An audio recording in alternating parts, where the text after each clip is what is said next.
I entered the workforce pretty young back in the late 1970s. My father owned a small chain of submarine sandwich shops. He bought an old Tasty Freeze building and converted it into one of them. That's where I really started working. At first, I was just doing dishes, running errands, cleaning up small stuff. Slowly, I worked my way up to making sandwiches and handling the drive-through. Before that, my brothers and I were always finding ways to make pocket money. We mowed lawns, raked leaves, collected bottles, whatever we could do. Back then, kids didn't sit around waiting for money. If you wanted something, you earned it. Around 1980 was the first time I worked for someone else and saw taxes taken out of my check. I grew up in Oklahoma, and anyone who's lived in the Midwest or the South knows jobs don't pay nearly as well as they do in places like California or up north. But you took what you could get. Pretty quickly, I realized something. Working for other people mostly sucks. Not because work itself is bad, but because most employers don't care about you. All they care about is that you show up, do your part, and go home. They don't want to hear about your personal life. They don't care if you're struggling. And honestly, from their perspective, you're replaceable. Years ago, people would work for one company their entire life. You'd put in 30 or 40 years and retire with a pension. That gave people a reason to stay loyal. Those days are long gone. Outside of government or a few rare jobs, pensions barely exist anymore. Over the years, I worked all kinds of jobs: fast food, painting, small companies, big corporate places.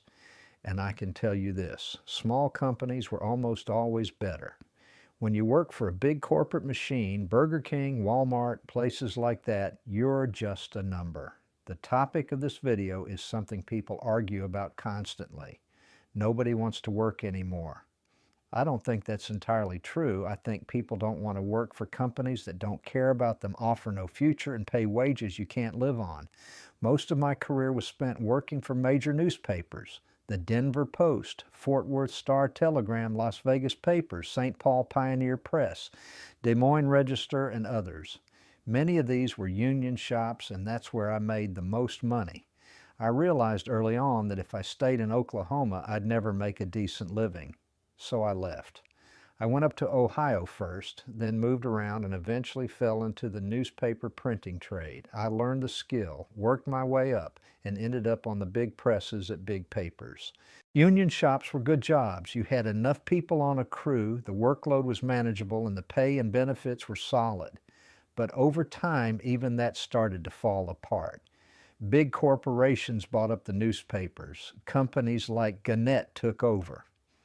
They didn't care about unions, didn't care about workers, and slowly crews got smaller. Suddenly, fewer people were expected to do more work for the same pay. That mindset, maximize profit, minimize labor, has destroyed entire industries. And that's how employers treat American workers today. You're not important. You can be replaced. I always hated working for someone else. I was happiest when I worked for myself. But if you can't do that, the next best thing is working for a smaller company where there's at least some personal connection. Even then today, profit comes first. Wages have not kept up with reality. Rent has exploded. Cost of living has exploded. But wages, they've barely moved. Companies offer pay that you simply cannot survive on. So people look at that and say, why would I do this? In some cases, people can make as much or more by staying home and collecting government assistance. That wasn't something I ever dealt with. I always worked. But I understand the logic. If a job doesn't provide a livable wage, what incentive is there? Then there's college. I think for many people today, it's a waste of time. They rack up debt, graduate, and can't even find a job in their field. Meanwhile, corporate America has taken over everything. When only a few companies control entire industries, they control wages. You either accept it or you don't work at all. I worked places where 12-hour shifts were normal, and 12-hour shifts suck. Nobody likes them. The only upside is if you get a few days off. I once worked at a commercial print shop in Oklahoma where we worked 12 hours a day, 7 days a week. You made good money, but if you wanted a day off, you had to call in sick. That kind of work burns you out. I never even liked the printing trade. I stayed because it paid well. Big newspapers used to have shorter shifts, good overtime, holiday pay, and solid benefits. Slowly, all of that disappeared. Health insurance got worse. 401k contributions disappeared.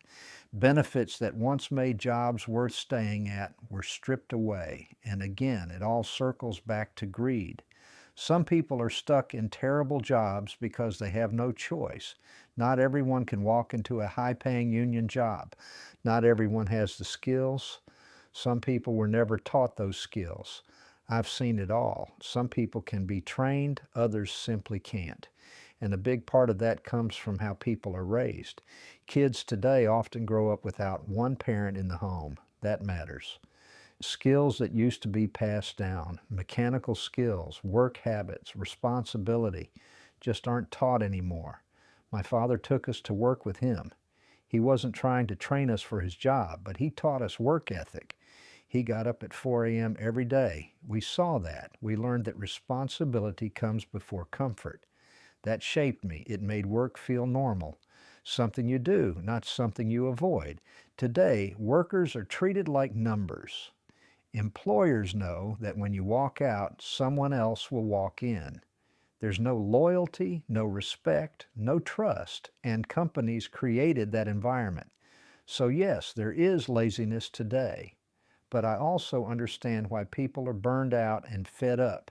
Nobody wants to work a miserable job for low pay, no benefits, and no future, especially not when the hardest, worst jobs are the lowest paid. I don't blame people for feeling that way.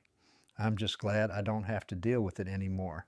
Let me know your experience. I'm sure most of you have worked for at least one company that didn't care about you.